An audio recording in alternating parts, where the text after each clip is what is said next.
अशोकनगर जिले के दौरे पर आई कांग्रेस की राष्ट्रीय प्रवक्ता साधना भारती ने रविवार को राव भवन पर पार्टी प्रत्याशी यादवेंद्र सिंह यादव की मौजूदगी में प्रेस कॉन्फ्रेंस की। इस दौरान उन्होंने कहा कि सभा के दौरान भले ही अमित शाह केपी यादव की खुद चिंता करने के बारे में कह गए हों, लेकिन उन्हें भी उमा भारती की तरह छोड़ दिया जाएगा। उन्होंने कहा कि उन्हें अगर चिंता ही करनी है तो गरीबी, महंगाई, बेरोजगारी, महिला पर हो रहे अत्याचार की चिंता करनी चाहिए। 2004 में कि भाजपा भागो जनता पीटेगी, अब कांग्रेस ही जीतेगी, और हुआ भी यही। केंद्र में उस समय कांग्रेस के नेतृत्व में सरकार बनी और मैं 2 चरणों के चुनाव में प्रचार करती हुई आ रही हूं। तीसरे चरण में हम प्रचार कर रहे हैं और जो माहौल है उसे देखते हुए मैं आज फिर से ये कह सकती हूं कि 2004 के बाद अब 2024 में पुनः कांग्रेस गठबंधन की सरकार केंद्र में बनने जा रही है। और यहाँ लोकसभा का जो मैंने माहौल देखा, क्योंकि मैंने जनसंपर्क किया, मैंने मुंगावली विधानसभा में लगभग 4-5 जगहों पर दौरे किए, सभाएं भी, नुक्कड़ सभाएं ग्रामीण क्षेत्रों में संबोधित की। जो जन सैलाब, जो जन समर्थन कांग्रेस के प्रति है और जो विरोध इस समय पर भारतीय जनता पार्टी के जितनी भी कुनीतियां हैं जो कि लोगों के, और साथ ही साथ जो दुष्प्रचार देश के प्रधानमंत्री मोदी जी के द्वारा तक किया जा रहा है, उसके खिलाफ रोष है।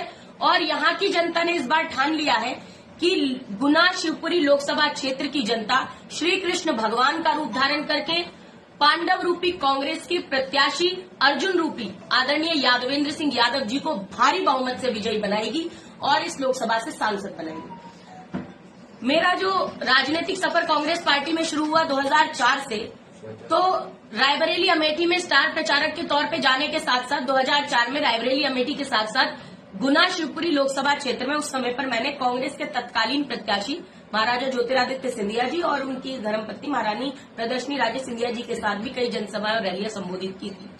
और 2004 से 2019 तक लगातार आदरणीय ज्योतिरादित्य सिंधिया जी के आमंत्रण पर ही मैं बतौर स्टार प्रचारक, राष्ट्रीय स्टार प्रचारक गुना शिवपुरी लोकसभा क्षेत्र में लगातार आई हूं। और गुना शिवपुरी के विशेष तौर पर ग्रामीण क्षेत्रों में नुक्कड़ सभाएं और शहरी क्षेत्रों में बड़ी जनसभाएं मैंने संबोधित की है। ये पहली बार ऐसा चुनाव है 2024 का लोकसभा चुनाव जिसमें आदरणीय ज्योतिरादित्य सिंधिया जी के खिलाफ मैं बतौर कांग्रेस की राष्ट्रीय प्रवक्ता, गुना लोकसभा की सह प्रभारी और कांग्रेस की स्टार प्रचारक के तौर पर यहां पर आई। आदरणीय सिंधिया जी मुझे बेटी मानते रहे हैं, बच्चों की भांति उन्होंने स्नेह किया है, बचपन में उनकी गोदी में खेली हूं, बहुत सम्मान करती हूं। आज अजीब सी बात यह है कि आज आदरणीय सिंधिया जी की संघर्षशील बेटी आज भी जोड़ने वाली गांधीवादी विचारधारा वाली कांग्रेस पार्टी के साथ मजबूती से खड़ी है। अफसोस मगर आज आदरणीय ज्योतिरादित्य सिंधिया जी तोड़ने वाली विचारधारा के साथ सांप्रदायिक जहरीली पार्टी बीजेपी के प्रत्याशी के तौर पर आज चुनाव लड़ रहे हैं। और देखिए, मैंने हमेशा ये कहा है कि बीजेपी वही पार्टी है जो कि अंग्रेजों की फूट डालो शासन करो की कुटिल नीति को अपनाती रहती है, और कुटिल नीति को पहले भी अपनाया गया था।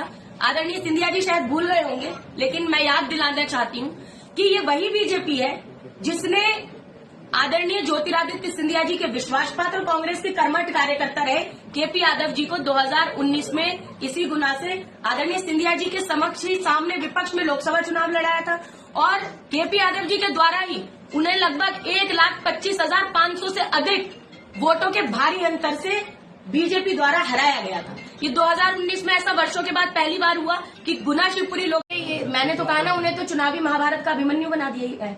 और मात्र यादव समाज नाराज नहीं है, पूरा ओबीसी समाज नाराज है।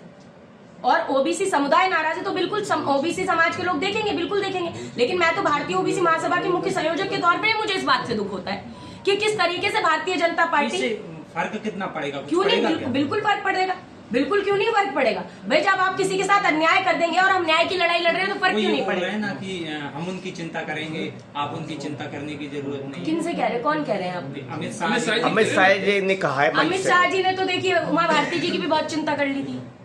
अमित शाह जी ने तो माननीय कल्याण सिंह जी की बहुत चिंता कर ली थी, जो उन्हें 5 साल मुख्यमंत्री नहीं रहने दिया। उमा जी को पूरे 5 साल मुख्यमंत्री, उनकी इतनी चिंता कर ली कि स्टार प्रचारकों की सूची से ही नाम हटा दिया। तो ऐसी चिंता से तो भगवान बचाए, ऐसी चिंता